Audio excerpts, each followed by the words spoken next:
c'est-à-dire qu'il y a des dirigeants du Hamas qui ont créé des entreprises, parce on croit savoir que l'Iran, c'est le seul pays qui finance le Hamas, ce qui n'est pas vrai. Il n'y a pas que l'Iran qui soutient le Hamas. L'Iran apporte un financement au Hamas, mais le Hamas aussi essaie d'être autonome, et essaie d'avoir son propre argent. Il a créé donc, on estime, ça dépend.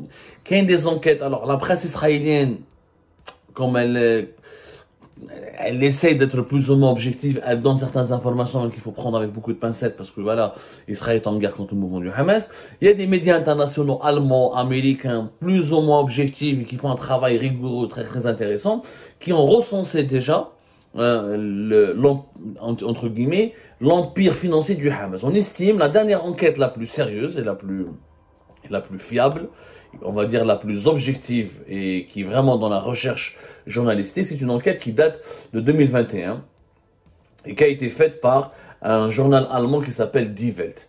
Die Welt a révélé que le Hamas contrôle globalement une quarantaine d'entreprises à travers le monde. C'est-à-dire qu'il y a des dirigeants du Hamas qui ont créé une quarantaine d'entreprises, notamment en Turquie, aux Émirats Arabes Unis, au Soudan, en Jordanie, et l'Algérie a été citée.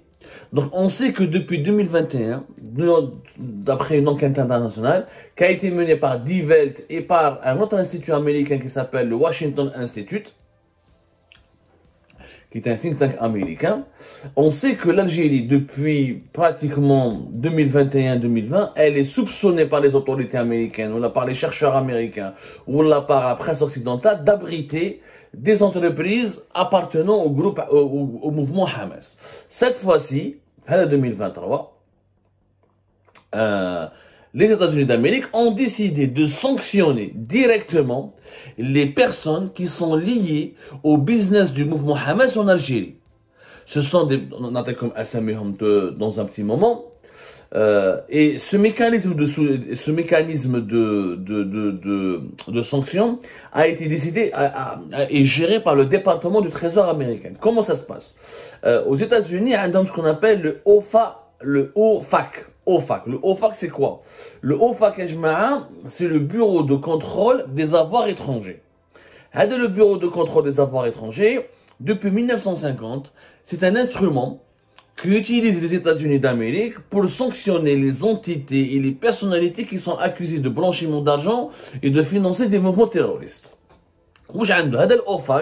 Chaque année, il a une liste des personnes bloquées et des ressortissants spécialement désignés. La SDN.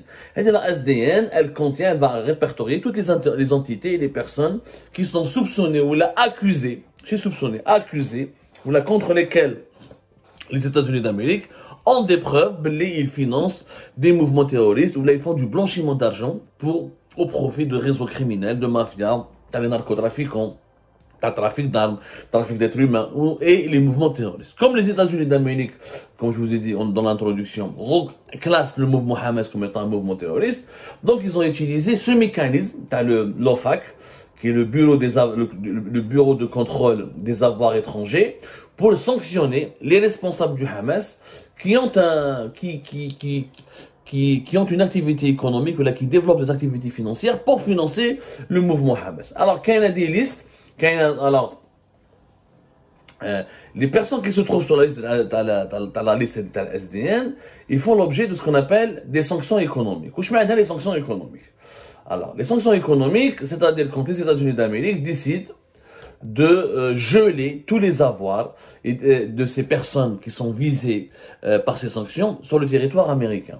Et les États-Unis d'Amérique ensuite peuvent interdire à toutes les entreprises, ou à toutes les entités, ou à toutes les personnes qui ont une relation avec les personnes ou les entités ciblées par les sanctions économiques, de développer des business ou des activités sur le territoire américain.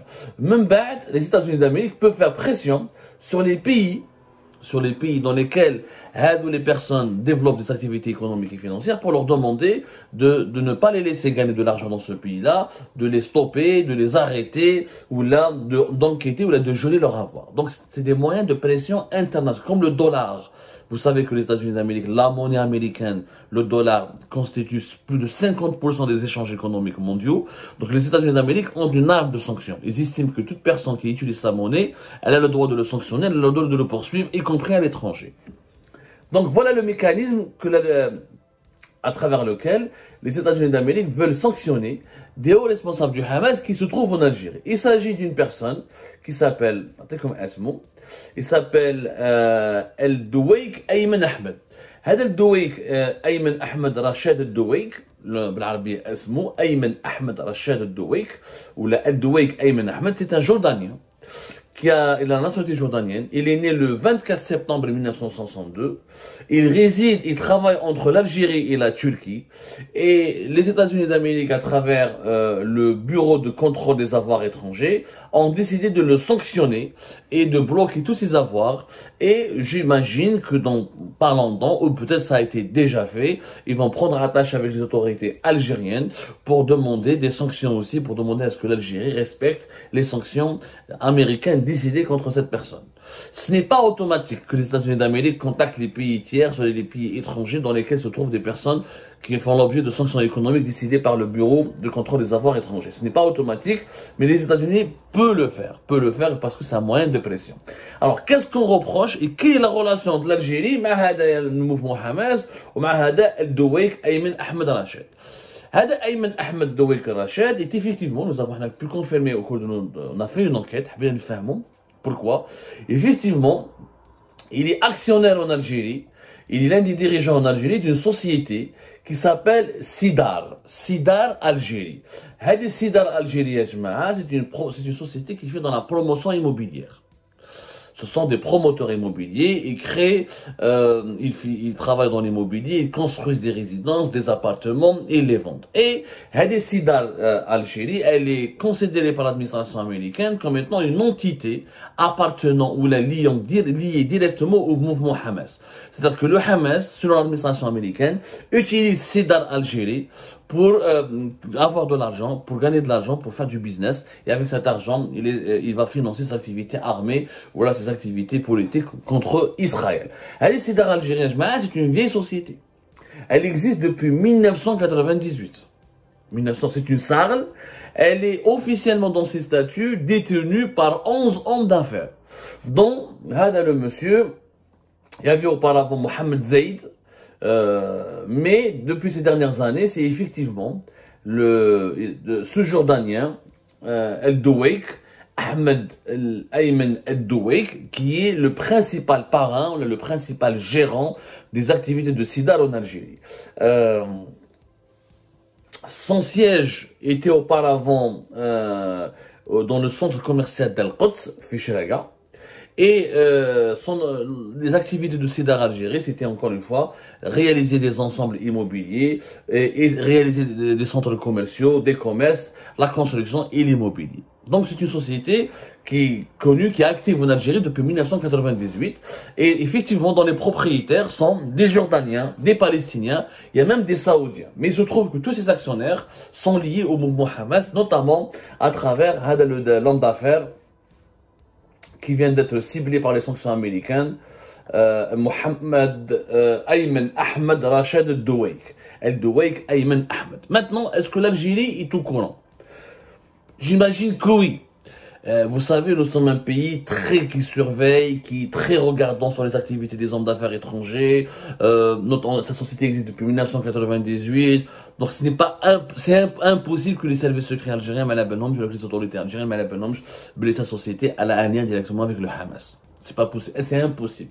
Mais juste des Jordaniens, ou des Turcs, ou des Syriens, c'est sûr que l'Algérie, par tout ce qui vient de Jordanie, de Syrie et de Turquie, depuis le début des années 2000, elle est très regardante, notamment depuis 2010, parce que dans ces pays-là, il y a pas mal d'entités économiques qui étaient liées à Daesh et à l'État islamique. Il y a certains mouvements que l'Algérie considère comme terroristes. L'Algérie soutient le Hamas, mais d'autres mouvements islamistes dans la région, elle les considère comme terroristes, comme Daesh, comme certains mouvements liés à Al-Qaïda, etc. Donc l'Algérie contrôle systématiquement.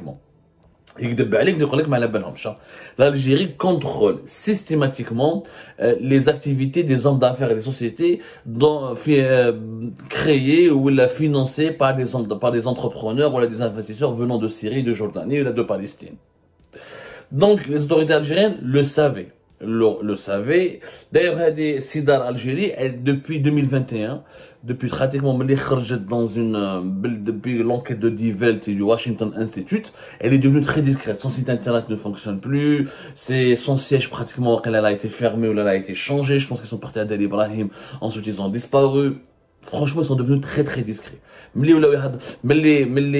L'administration, les autorités américaines et la presse proche d'Israël commencent à parler de cette société. Ça s'est complètement entassé. Ça c'est vraiment, c'est devenu vraiment une société discrète. Ça ne veut pas dire que ces activités ont été interdites. Officiellement, elle existe encore, selon nos investigations. Elle est toujours sur le terrain, elle existe, son capital social n'a pas été gelé, elle appartient à un groupe, elle décide à Algérie, elle est liée à un groupe. La société mère, elle se trouve à Jeddah en Arabie Saoudite. Sauf qu'en Arabie Saoudite, depuis 2017-2018, avec l'arrivée de Mohammed Ben Salman au pouvoir, il a tout fait pour limiter les activités du Hamas. Mohammed Ben Salman, l'Arabie Saoudite d'un BS, pratique une politique anti-Hamas. Mais Hamas un BS parce que Hamas est soupçonné d'être un satellite iranien, comme les Saoudiens ont de gros problèmes avec les Iraniens, même si en ce mois de mars 2023 ils ont fait un accord un pacte, un accord de paix et un pacte de non-agression. L'Arabie Saoudite n'a pas changé de position depuis 2017-2018. Elle a une politique anti-Hamas et plusieurs personnalités du Hamas ont été priées de quitter l'Arabie Saoudite. Il y a eu même des arrestations. L'Arabie Saoudite, elle a gelé pas mal d'entreprises, elle a limité les activités de pas mal d'entreprises qui sont liées au Hamas. Donc, la relation entre Sidar Algérie et Sidar de Jeddah, elle est pratiquement... Je ne sais pas si elle existe encore. Ça reste en tout cas des liens opaques, parce que je suis sûr qu'en Arabie Saoudite, quand toutes les entités liées au Hamas, les Saoudiens les ont gelés, ou leur ont perturbé leurs activités, ou leur ont demandé de cesser leurs activités sur le territoire saoudien.